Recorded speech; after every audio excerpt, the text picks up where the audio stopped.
মামা সাকিব যে ধর্ষক বিল্লাল ভাইয়ের বইটা কিনলো পড়ছে, আমি তো জানি না, এখন ওই উপরে গেলো, আমার তো মনে নেই কইতে। চল যা কই আহি চল। আর কি পড়ছে ওইটা আমার একটু শোনা। চল মামা চলো চলো।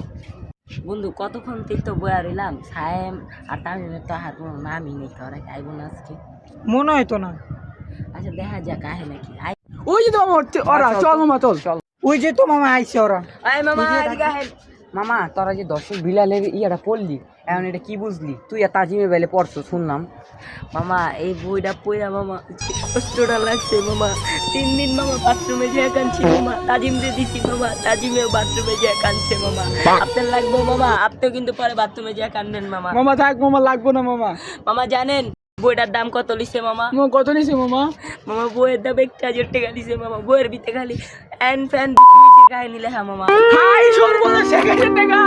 মামা আমার একটু দিয়ে না, আমি পড়ুন না, দেখুন কিরকম। মামা দর্শক বিলাল ভাই তো মনে করেন যে বইয়ের নামে নতুন ব্যবসা শুরু করছে।